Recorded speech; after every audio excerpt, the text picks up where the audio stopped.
look lost. What? I can help you. What? I know you. Are you? I was good friends with Avatar and You have to see this. What? Oh man! I did not see that coming. I did not. Wow. I am glad I stayed off the internet. Did you know that was happening? I didn't know that was gonna happen. That's man. probably the reason why everyone's freaking out. Yeah.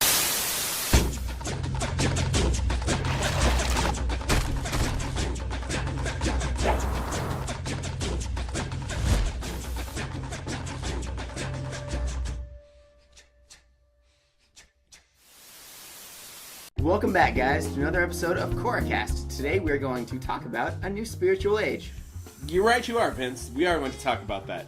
But before we do, let me remind all of you guys, in case you didn't see our last episode of KORRACAST, which you should, Search Part 3. We reviewed Search Part 3. Go watch that episode. But at the end of the season, on the Sunday after the finale, we're going to be having our first live chat on live stream, and we're going to be just talking about the whole season. We're going to be doing our season wrap-up live this year. You will be able to ask us questions, just hang out, just goof off. That's what we're going to do.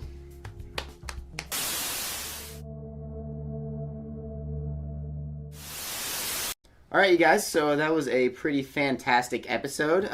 Matt, let's start with you first. What did you think of Single Ladies? Well, I don't know about you, but I really like Single Ladies as a song. Okay. See you guys next week.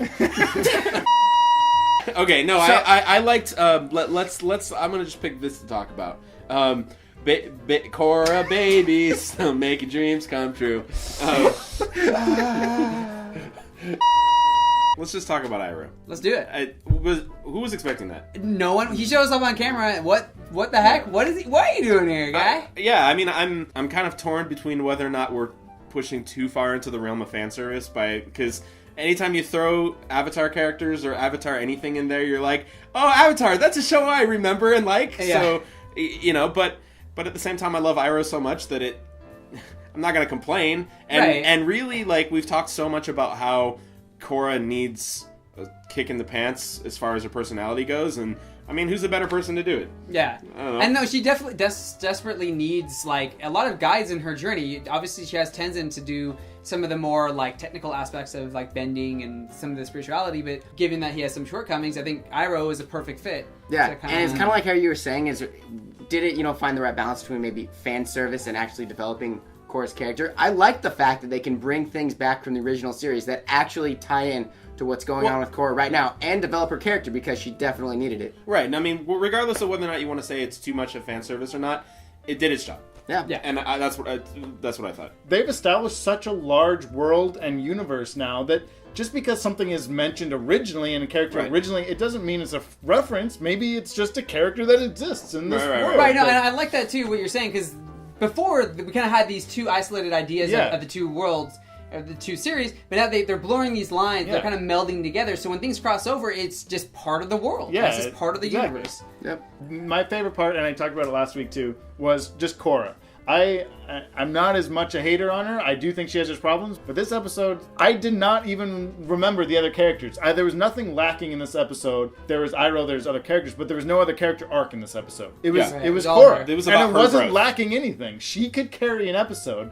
We've seen that she can. There's constantly this kind of looking back and kind of figuring out where you're going to go from that. And I think her discussion with Iroh as a kid is so much stronger than if they could have easily just made her Korra, right? And it would have not, we would have not thought of anything of it. And also, side note, it had a really Mad Tea Party kind of vibe. Yeah, to for it. sure. Because they were kind of in this goofy place with Beast, but and it had this innocence to it. Was one of it was innocence to it, and there was also it reminded you, or at least reminded me of when she's approaching the dog spirit masky things. That of Aang, right? When she's like, oh, let's be friends. Yeah, right. But I also think that it goes deeper than that. And the fact that she was made that kid, and we see that that's when she learns that she's the Avatar right at the very beginning, is maybe it's a sign that that's when she kind of lost all of her innocence. Because from that point on, yeah, she is trapped, she is raised to be the Avatar throughout the course of her life, so maybe that is why she took that form. So you're saying that she was forced into adulthood rather than allowing...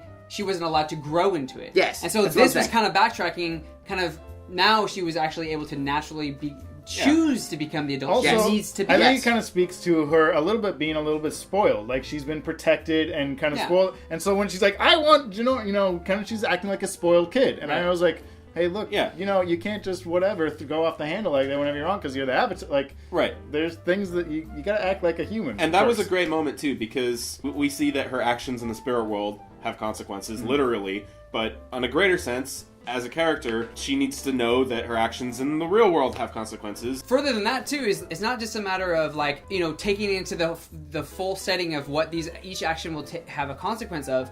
It's the way she's doing these actions. Like, the mindset, the attitude that she's performing them in. Mm-hmm. Because it's more than just action consequence. There's a course in between.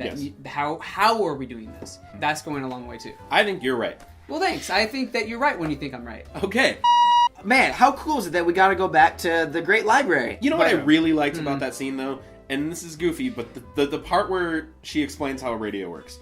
Not only because it's hilarious, but also, just for a moment, I was like, oh yeah, it's like the world in the 20s, and there's technology, and like things have changed, but also old things still exist. And it's like, this world is so much bigger than like when you just watch an episode of Korra and you're in the moment. Like, it really just like, it puts things in perspective. This is a cool universe. But also, I love it when like we think of these spirits as so wise and so just like, and I love it when they're able to kind of humble these things that just I like that too. Okay, they might not know everything. I thought about that too, Sean, but I was also thinking like, what if this is kind of like showing kind of a shift in the world dynamic that humans we're becoming more wise or something than the spirits, because if we like they are still very like simplistic in their understanding of it must be a small human inside there. But now humans are like, well, no, we have a greater understanding of what's really going on in the world. Yeah, exactly. That's what I'm saying. Like, you're right. It's funny, but it's also like a kind of thoughtful evolution. Kind of thing, it's like, oh. What the owl should have said when Jannar asked him, do you know how a radio works, is, I'm a f***ing owl. Why would I know how a radio works?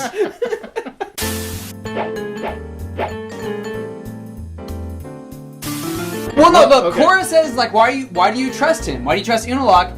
And he's like, don't believe everything you read. Obviously there's something else going on there. And even what Iroh says is, in the darkness, everything looks scary. Like, or shine some light on it, and it becomes clear, and you can understand it. And now that they've invented flashlights, you literally can shine light on things. Okay, all right. So let me ask the question. Bring it on over here. Wait, you? I'm asking the question. Bring it over. I thought Ryan asked questions. You? Okay. So the question. So in this episode, Unalaq said something along the lines of, "Don't believe everything that you read." What did he mean by that? Commentary on the liberal media press. I think so. 3Eclipse3 wrote, I feel it was satisfying since the way they ended it can go on to more parts, maybe with Azula, or maybe to trying to bridge it with the Legend of Korra even more. UNC Girly 8 wrote, while Part 3 did answer many of my questions about Ursa's story, I did find the solution slightly underwhelming. The plot was unexpected, but it was also very coincidental. Ikem just happened to be at the right spot when Mother of Faces came that year to get a new identity. Ursa just happened to meet him and find Mother of Faces again. These, among other coincidences, made the ending for me a little too Disney-esque. With the exception of Azula's story, the search ended too perfectly. During harmonic convergence, yes, spirits can come into the physical world, but can they also go back? Can the two koi fish spirits go back? Oh, you don't get an ocean and a moon anymore. Oh!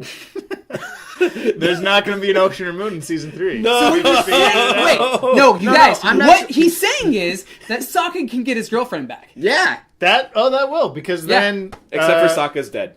Oh yeah, Sokka's dead.